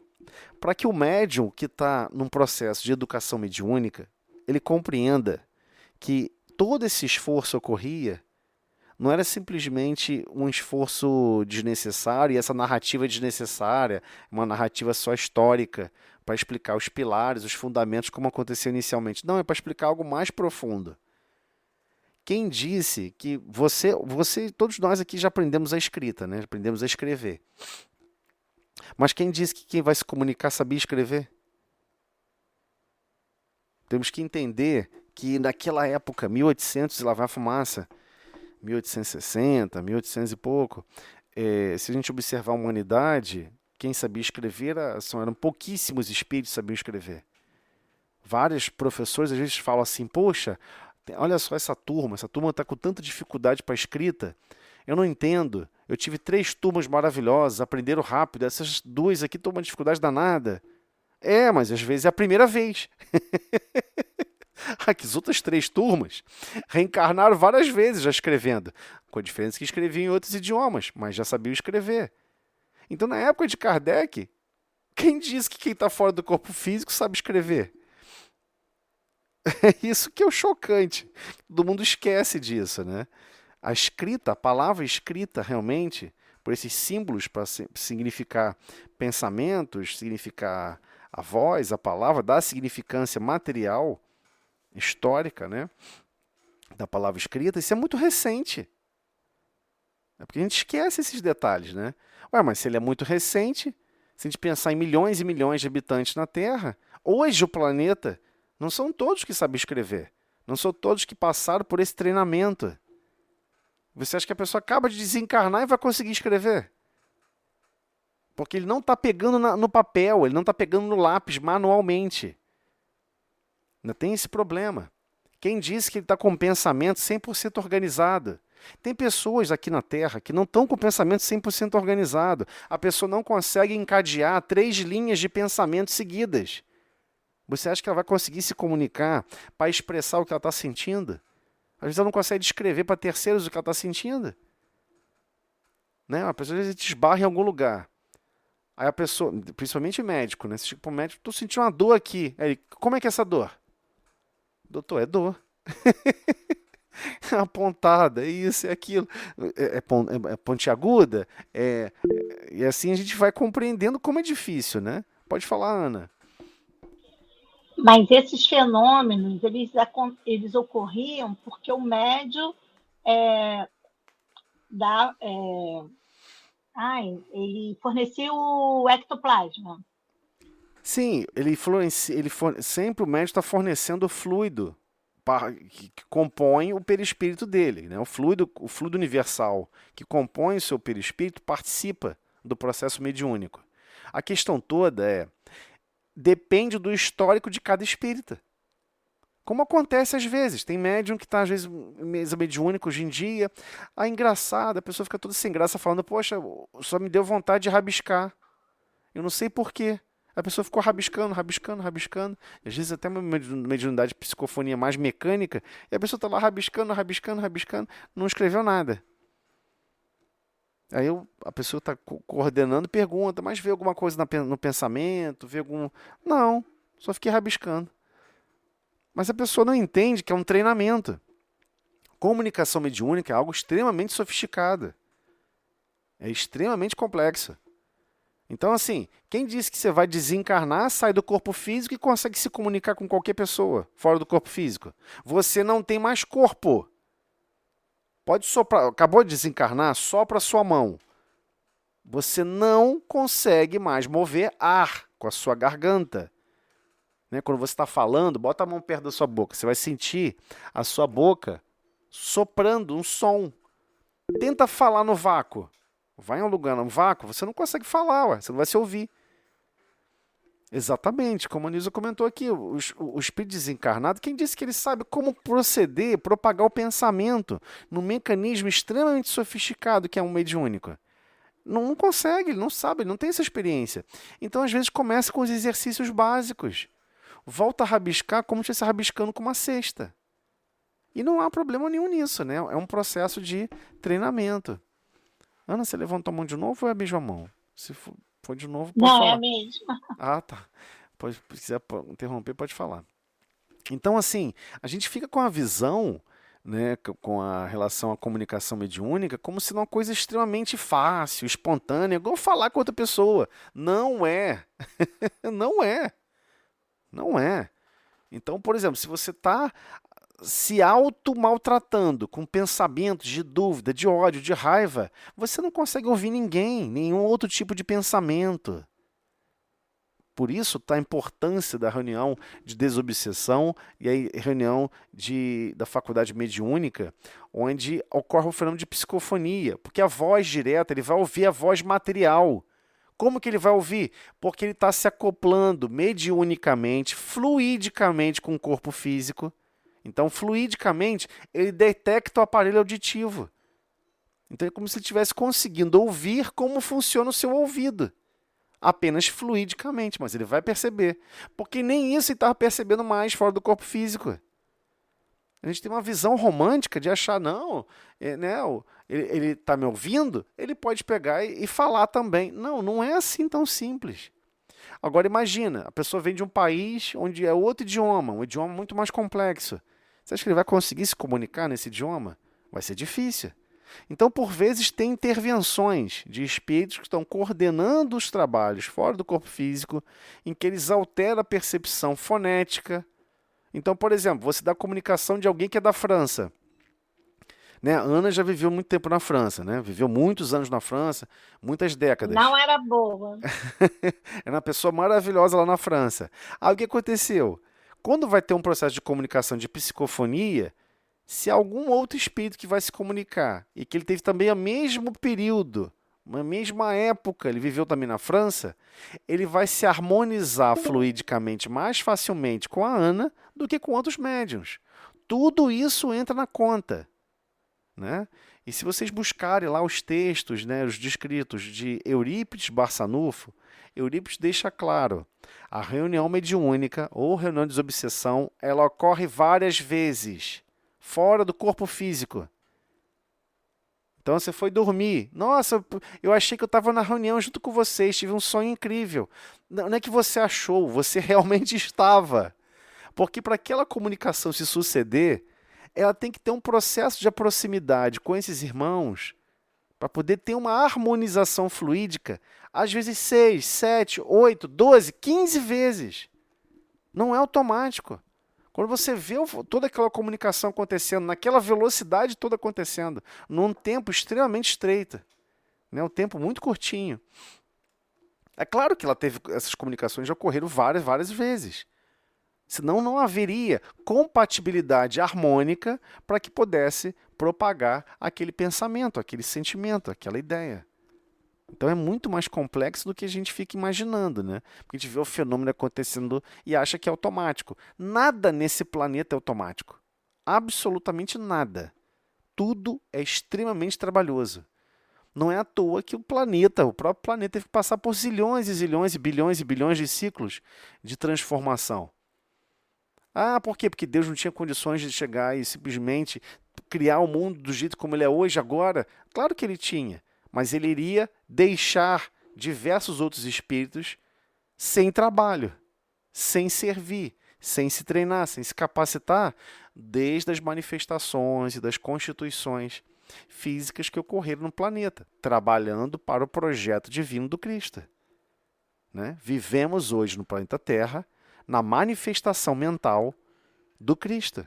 O Cristo planejou a ideia do projeto completo da Terra. E vários e milhões de outros espíritos colaboraram nos seus mais delicados padrões e detalhes. Então, temos que entender isso, tudo dá muito trabalho. Então, a própria comunicação mediúnica é muito trabalhosa, tá? Ela ocorre várias vezes. Pode falar, Paloma. É rapidinho. Você me fez lembrar agora do livro Aconteceu na Casa Espírita, sobre as reuniões que existiam antes delas serem feitas, né, fisicamente nas casas. É interessante. E assim, e como que é muito complexo, né? O plano espiritual é muito metódico, é muito perfeito, né? Todo o trabalho espiritual, a gente não faz noção do que é, né? Né, a gente fica achando que é tipo, o espírito pensa, deseja e pum, foi. Não existe isso. Existe trabalho, trabalho, trabalho, trabalho. Às vezes o espírito ficou, sei lá, 100 anos trabalhando naquilo e você vê pronto funcionando, você acha, nossa, tá vendo? Facinho para ele. Mas você não viu os 100 anos que ele se dedicou, né? 100 anos que eu digo de contagem de rotação de planeta Terra, né? Em torno do Sol. Eu não estou falando aqui da contagem absoluta para ele, mas ele não tem percepção de tempo como a gente, né? Ele não está preso nesse espaço-tempo como cada um de nós. Então tudo é muito trabalhoso. Tudo requer muito desempenho e desenvolvimento. Não é automático. Não existe comunicação mediúnica automática. Ela ocorre inúmeras vezes em situações adversas. Ah, mas, poxa, muitos médiuns que procuram a casa espírita inicialmente procuram pela dor, né? Pelo sofrimento, está se sentindo perturbada, um pensamento perturbado, noites de sono difícil de dormir, uma coisa perturbada. Mas já é a comunicação, já é o treinamento de comunicação acontecendo, mas só que ela não sabe disso. E nem dá para contar isso. Não dá para explicar para a pessoa. Seria como explicar como funciona a energia nuclear, e a pessoa nunca estudou sobre partículas subatômicas. Não tem como explicar. Você tem que explicar partículas subatômicas primeiro, explicar o que é nêutron, o que é próton, o que é elétron, né, o que acontece com o decaimento radioativo, o que é um material radioativo. Então você tem que explicar o básico para poder a pessoa entender. Então é isso que Kardec está fazendo aqui com a gente, tá? Não fique achando que esses itens são itens que você possa... Ah, vamos pular essa parte, isso é uma bobagem. Não é bobagem, porque isso continua acontecendo. Às vezes você vai se defrontar com espíritos que estão, sei lá, 600 anos sem reencarnar, 1.200 anos sem reencarnar. Por vezes se meter a fazer coisas absurdas, perder até o princípio da fala, não consegue mais falar. Não consegue encadear pensamento direito. Perder a forma humana. Estou falando sério, gente. Perderam. E o processo mediúnico, dessa interligação fluídica, de perispírito a perispírito, ele meio que ajuda a fazer com que a organização psíquica do outro relembre a estrutura humanoide que ele tinha. É assim, gente. E é lento. Ele não levou um tempo danado para desequilibrar, ele vai levar um tempo significativo para reequilibrar a consciência dele mesmo a animar um corpo físico. Você fica andando por aí pela rua, se equilibrando, andando em duas pernas, achando que é a coisa mais simples do mundo. Tenta construir um robô de duas pernas que anda por aí. Bota no YouTube. É só vergonha. É vergonha atrás de vergonha. Porque a gente não... Eu estou falando como conhecedor do assunto. As pessoas não entendem a complexidade que é dessa dinâmica. Não é só a cinemática, tem toda a cinética, tem massa, tem inércia. Então, todo esse processo de equilíbrio, nós levamos milênios para constituir, para aprender. E as pessoas acham que não teve desenvolvimento. Aí você quer criar um robô que já sabe andar automaticamente porque você sabe andar. Não vai funcionar assim. Né? O certo é você treinar e capacitar aquele princípio de lógica a reconhecer os princípios de equilíbrio. Isso não pode ser simplesmente dado a alguém. Como Deus deixa claro, não tem como dar isso para alguém que está reencarnando, que está aprendendo a andar de novo. Não é assim que funciona. Por isso que todos nós chegamos aqui na Terra engatinhando. Não é só por uma necessidade do corpo físico. É uma necessidade psíquica, de um treinamento mental extremamente importante. A gente vai achar que é inútil. Aí você está dizendo o seguinte, que Deus planejou uma etapa da sua encarnação que era inútil. Você ficar como bebezinho, ficar com aquela idade inicial, tudo isso é inútil. Não é inútil. Não é. Você precisa desse aprendizado, você precisa dessa experiência. Ah, mas eu acho inútil. Não, tudo bem, mas aí é a questão de não reconhecer como aquilo é importantíssimo para a relação condicionante que você está exercendo, você, o ser pensante, manifestando-se a sua vontade num perispírito, e esse perispírito controlando um corpo físico. É porque, basicamente, o que nós somos é como se fosse um princípio de lógica afastado do que é matéria. Essa é a verdade. Você não é esse corpo físico. Você hoje se confunde com ele devido à grande quantidade de treinamento que você teve para controlar um corpo físico. A gente esquece esse detalhe, né? Então, com relação ao princípio mediúnico, é a mesma coisa. Essa habilidade mediúnica, essa capacidade mediúnica, ela precisa ser trabalhada, precisa ser exercida. E ela está sendo trabalhada, está sendo exercida. Quando você quer exercer com mais propriedade, com mais conhecimento, requer reconhecer que nem sempre quem vai se comunicar tem esse controle, tem esse equilíbrio, né? Ok? Então, só para fechar aqui a última frase, né? Obtém-se, assim, dissertações de muitas páginas, tão rapidamente como se escrevesse com a mão. Então, ele deixa claro essa evolução, como chegou num certo nível de ponteira de lápis distante de uma haste e meio que praticamente está provando até para o médium, né? Não é o médium que está escrevendo. Claro que não foi feito esse circo todo para poder provar para as pessoas que não é o médium que está escrevendo da cabeça dele. Não foi esse o objetivo. Como também não é o objetivo, por exemplo, a pessoa está na mesa mediúnica, no momento da psicografia, e não consegue escrever palavra nenhuma e fica só rabiscando. Ué, qual o problema? É um exercício. Quem disse que quem está do outro lado quer escrever alguma coisa? Às vezes ela quer ter essa percepção de conseguir manifestar qualquer coisa. Ela não se importa que no começo é só um rabisco. Ela não está preocupada em passar a mensagem, né? Então, a gente tem que entender isso também. Tem a vontade daquele ser inteligente que está se comunicando, né? E às vezes a vontade dele não é de falar, não é de escrever, é simplesmente de estar ali interagindo com outro, com outra percepção morfológica, né? Da forma humanoide, que por vezes ele mesmo não está mais com essa mesma forma. E vai se adaptar, vai se regenerar, vai se estruturar. Mas ele precisa, por vezes, relembrar a experiência de estar num corpo físico. E o seu perispírito está muito bem educado e animado, coerentemente com a sua vontade. Você quer mexer o braço, você mexe. Quer mexer a perna, você mexe. Né? Agora, imagina sem a perna. Você quer mexer, ela não mexe. Né? Então, às vezes o espírito está desencarnado, ele está sem mão, está sem perna. Né? Porque mão e perna, ele não sabe manipular coerentemente esse fluido. Enquanto você observou lá nos outros capítulos do Livro dos Médiuns, espíritos fazendo coisas incríveis, manipulando os próprios fluidos associados ao seu próprio perispírito, e igualmente combinando com outros fluidos e conseguindo realizar façanhas impressionantes, também tem um lado oposto, né? Da pessoa que não está, daquele espírito, daquela consciência que não está conseguindo manifestar nem mesmo a constituição essencial que ele mesmo se lembra de si mesmo. Acontece. E acontece aos montes, né? Em mesa mediúnica. Bem, gente, a hora aqui passa num tempo extremamente rápido. Até extrapolamos aqui o horário. Desculpa aí. Vocês vão ver que eu vou pedir sempre muita desculpa com relação a isso, mas é isso.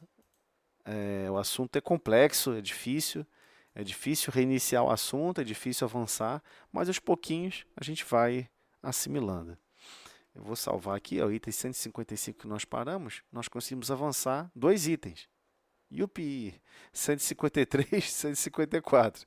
Não é muita coisa, mas a gente não está com pressa, né? Vamos devagar e sempre. Vou fazer a prece então para a gente encerrar, para também agilizar um pouco. Senhor Jesus, Mestre de infinita amor e misericórdia, só temos a agradecer, Senhor, todos os recursos que nos são empenhados e dirigidos, todas as suas vibrações de amor e carinho por todos nós. Pedimos aqui, Senhor, por todos os lares representados, que todos possam ser ajudados e amparados e estimulados a sempre termos mais coragem, mais boa vontade, né? Força de vontade para seguirmos os seus desígnios de amor, de paz, de conciliação, afabilidade, doçura em todos os momentos e contextos. Obrigado, Mestre, pelas possibilidades que nós temos para nos provarmos, para nos reconhecermos e transformarmos essa construção interna que tanto ainda gera desagravos, tristezas, angústias e aflições que nós não queremos mais, nem nos nossos destinos e nem nos corações que convivem conosco na nossa caminhada. Obrigado, Mestre, por mais esse momento, e assim pedimos por darmos por encerrada a reunião da noite de estudo do Livro dos Médiuns da noite de hoje. Na tua paz e harmonia, que assim seja.